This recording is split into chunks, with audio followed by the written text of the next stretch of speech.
I can't. This is why I didn't wear eyeliner for this video. Sometimes your biggest wound becomes your greatest source of power. I'm gonna spend time with my dad in Shanghai, who I have not seen since 2019. The weather is so nice today, so I wanted to be outside at this time since it's gonna rain for the next 2 days. It's like 75, 76 degrees right now. A few months ago, I visited my dad in China after not seeing him for 6 years, and I finally said what had been on my heart for decades. I'm not sure where to begin or how to even explain the depth of what this experience means to me and how much I've grown in the past decade of my life to have gotten to this point. To me, this experience reflects one of the greatest difficulties I've overcome, one of the greatest mountains I've climbed.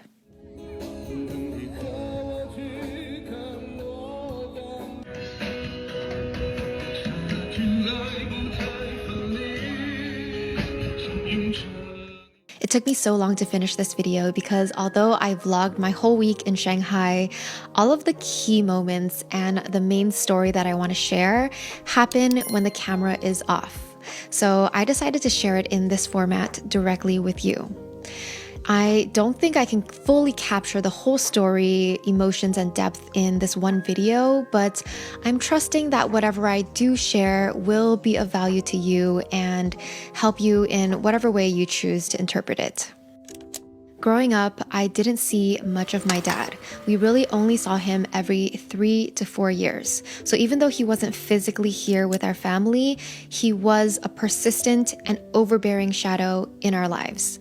So my dad lives and works in China while my mom chose to raise us in the US.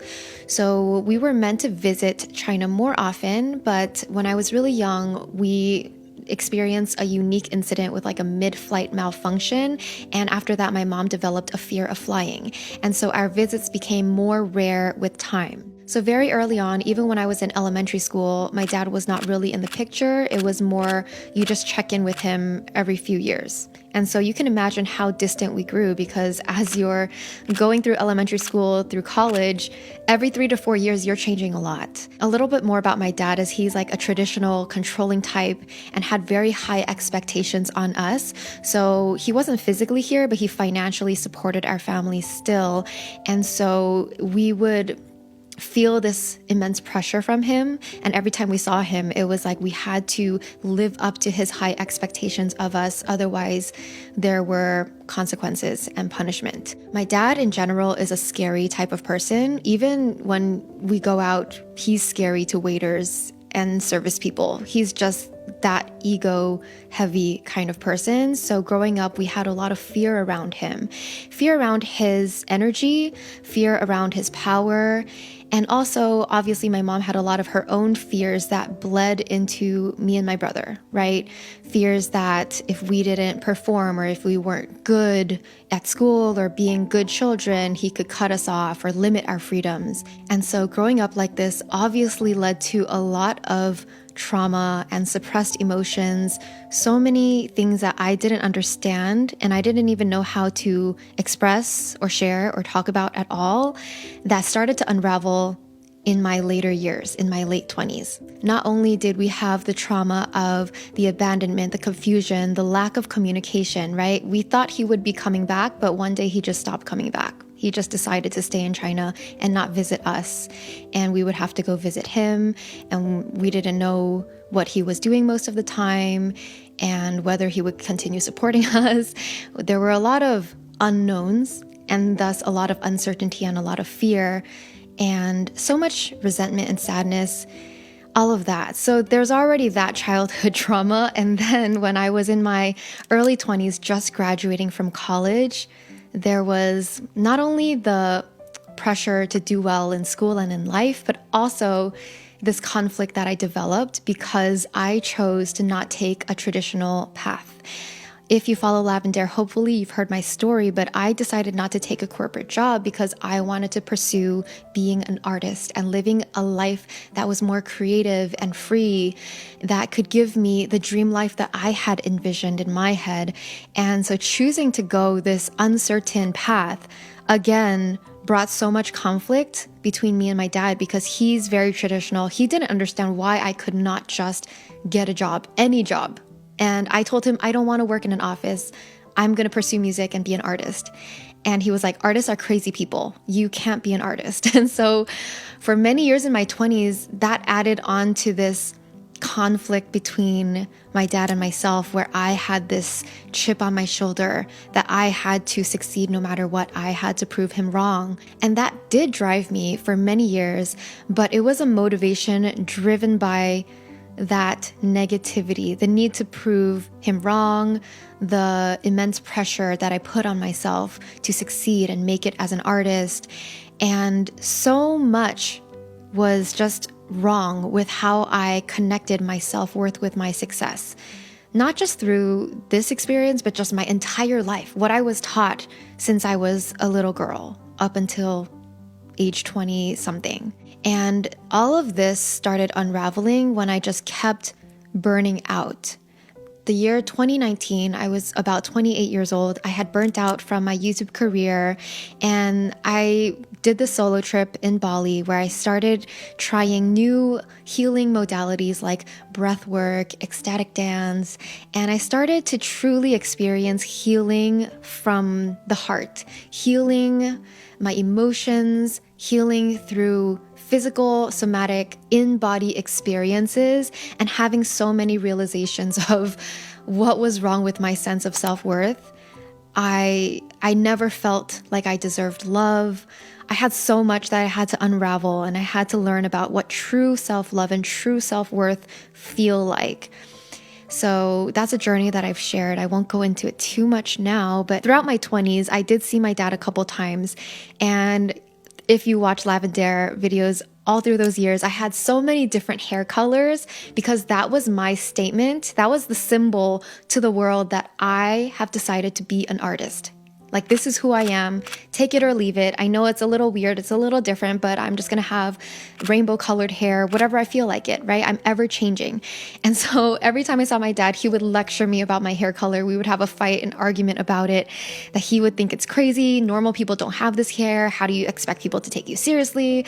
And then there was one time that I shared on my podcast in 2015, I arrived with pink hair and my dad refused to take me to see my grandma. My grandma was developing Alzheimer's, and he was just saying, his excuse was, if she sees you like this, she's gonna have a heart attack. And he drove me to the hair salon to dye my hair black before I could see her. He would not let me see her until I did that. And in that situation, I decided to just take the loss, right? I didn't want to make it an even bigger fight or bigger scenario, so I just did it. But that just shows you his level of forcing his ways onto others based on what he wants. And even the last time I saw him was 2019. I went to China with my friend for a wedding, and when I sat down with my first dinner with him, everything was happy. How have you been? Whatever. Even my friend was there. And then few minutes into the dinner, he's like, Eileen, come here. What is this hair color? Why is it still blonde? And then he lectures me on my hair again in front of my friend. And so that's our relationship. But the thing is, the last time I saw him in 2019, I had already gone through, like I said, some healing experience. I had begun the healing journey. I had begun to find some forgiveness in my heart, some softening, some releasing. And so I was able to come out of that trip feeling really positive about my relationship with my dad. In the, we fight and we don't see eye to eye, but in the end, I feel gratitude for our situation. Of course, there are so much pain and many mistakes, but at the end of the day, I love my life now, and who I am now is all attributed to all the difficulties that I went through and all the things I had to overcome. And so in 2019, I was like, you know what? I'm feeling good about this. I do want to come back and visit my dad at least once a year. And then 2020 happened. And because of the pandemic, I couldn't travel and I couldn't go to China until this year. It just happened that this is the earliest time that I found to go back to visit him. So now, 2025, this trip where I have not seen my dad in 6 years was another very powerful healing opportunity, because through those years, post-pandemic, I went even deeper into healing. And I feel like I'm just so much more empowered and pure now, and more stronger in my authenticity, just stronger in myself, more confident, more self-loving. Hello, my loves, checking in. So my solo time in this big month-long trip is coming to an end. Tomorrow, my dad comes back to Shanghai, so I'm meeting with him and spending time with family the next 5 days. This time, our dynamic shifted. And it was so interesting to feel. It could also be because I am getting older, he's getting older. This was the first time where my dad had always been above us. He was always to be feared, more powerful, had more say. But this was the first time that I kind of felt like we're on the same level and we can see eye to eye, even if we don't agree on a lot of things. We could agree to disagree on a lot of things, but if he had something that he didn't believe, or he had something to say about myself or my opinions, I could defend myself. I had the strength to speak back and to say something, speak up for myself. And I also had the ability to be playful about it, right? We still talked about my hair. He's like, look, your hair's dark now. Look how good it is. I was like, you know what? I still don't think I did anything wrong with my hair color back then. I was like, you know what? I was young. And when you're young, you should be allowed to experiment with fashion. I love fashion. And then in the end, he was like, you're right. So we got to come to a place where our dynamic shifted.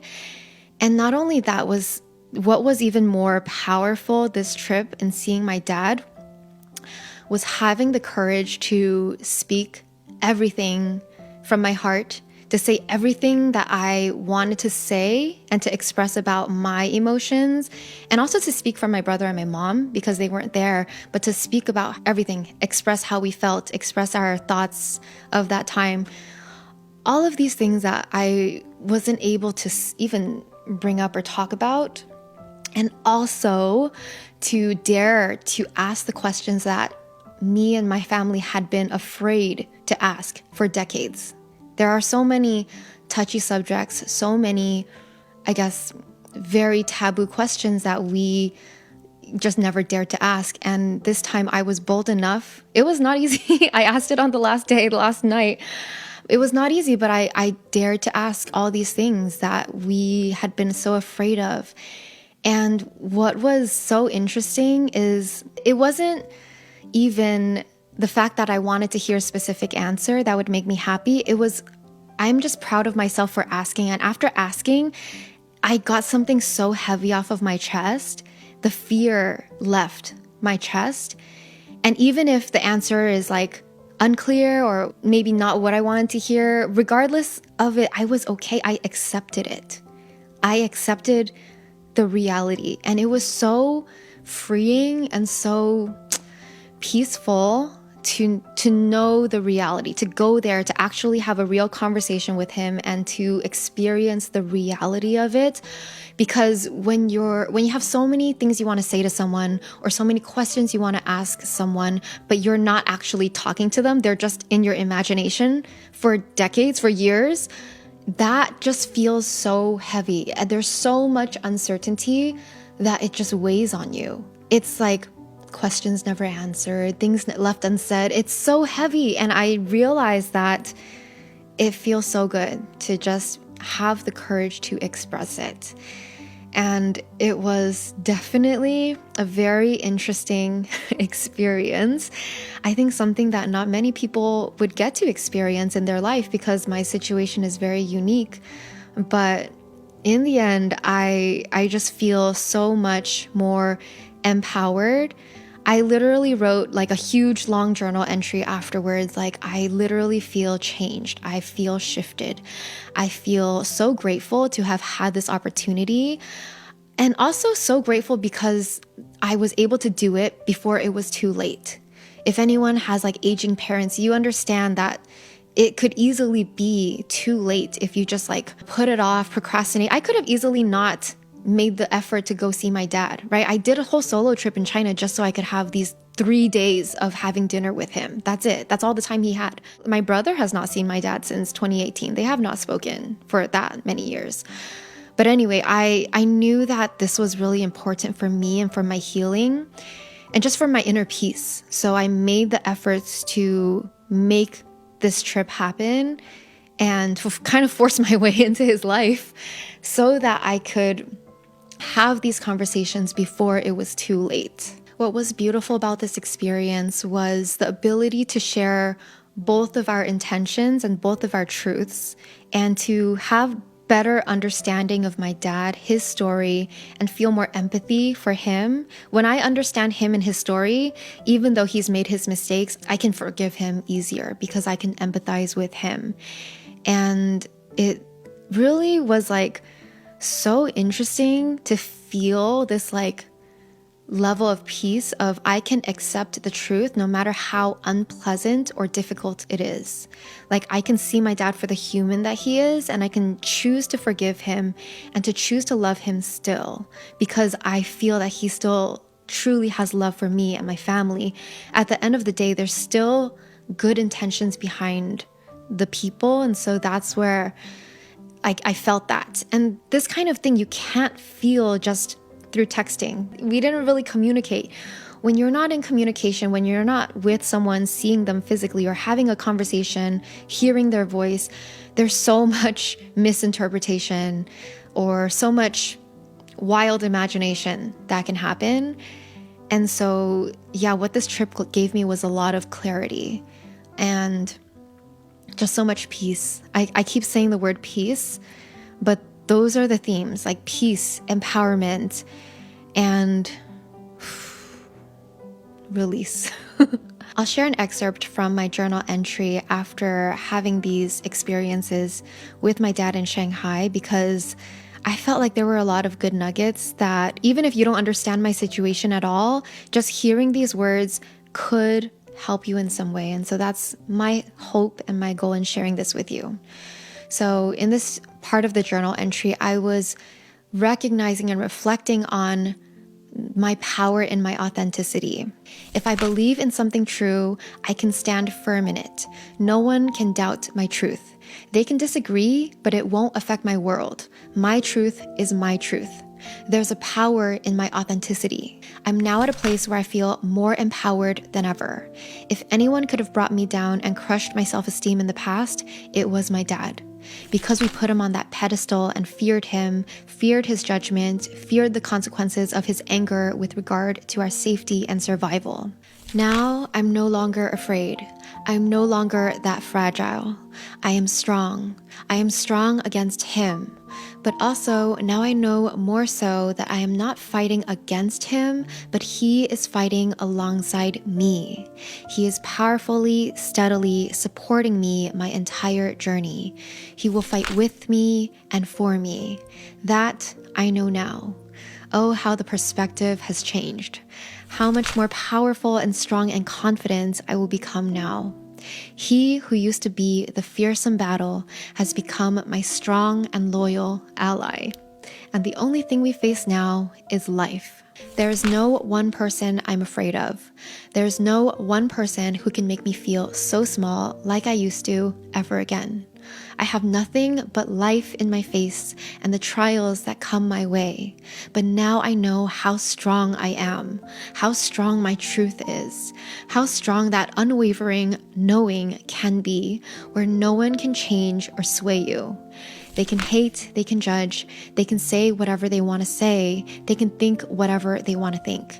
I know where I stand. I believe in myself, my thoughts, and inspirations.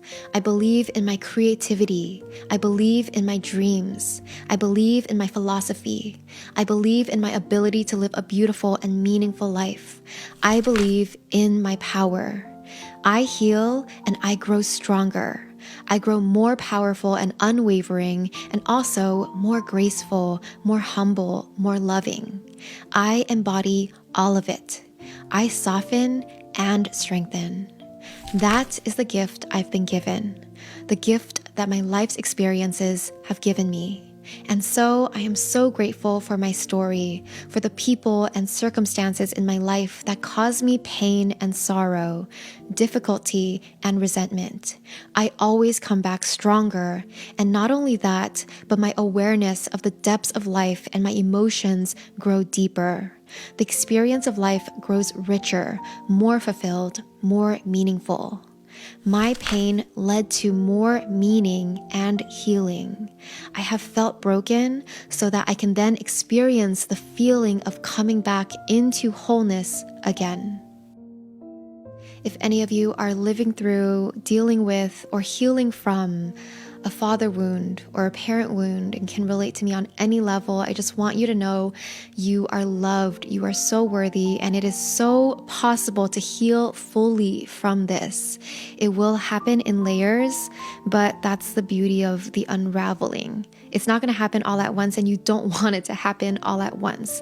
The beauty is in the experience of going through these layers, of unraveling, of finding your authenticity, of finding your inner self, your inner strength.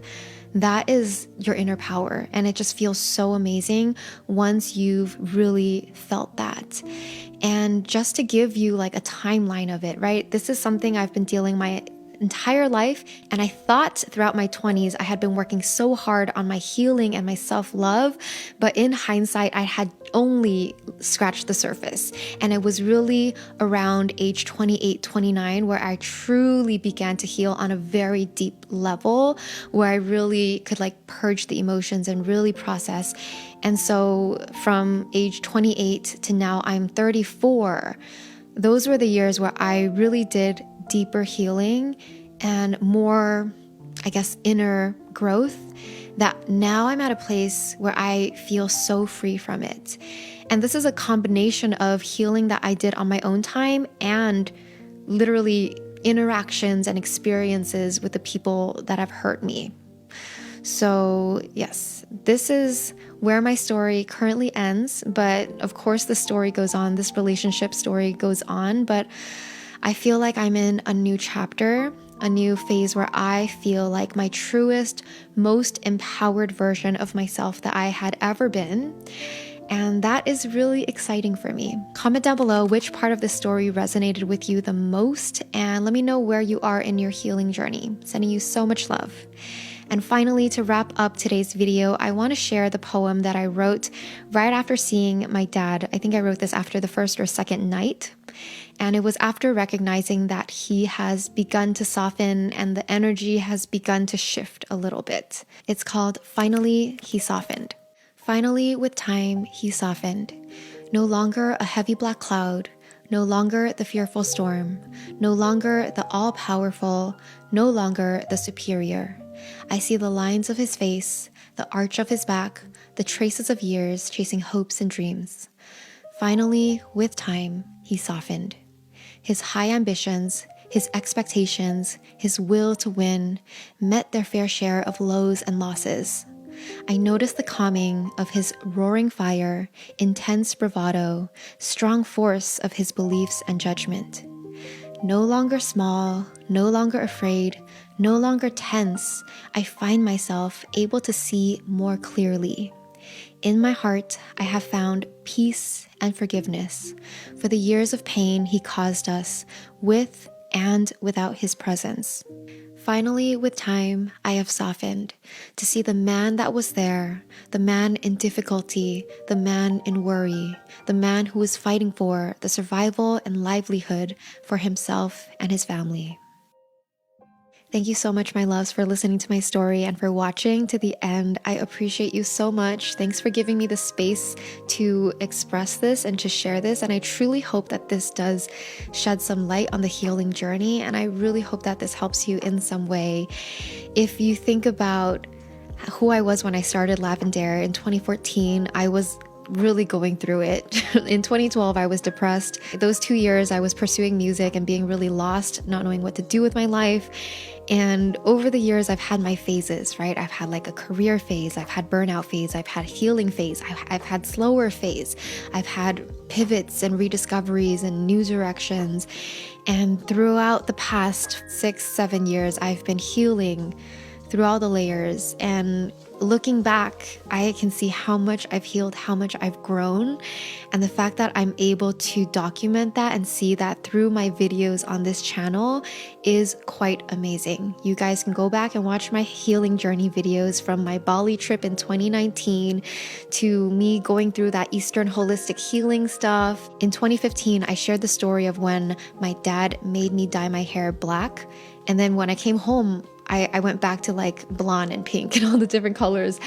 So I haven't even listened to that episode, but it was happening in real time. And I am just a different person now. You can even hear it in my voice. Hey guys, my name is Eileen. What's up guys? Hope you're having a wonderful week. My voice has changed. I don't know if it's an age thing or that I have relaxed. I have healed and let go of so many emotions and so much pressure. My voice has dropped. It's become more calm than what it was years ago. I'm wishing that you find this healing and so much more. Wishing you all the best. Sending you all my love. Bye.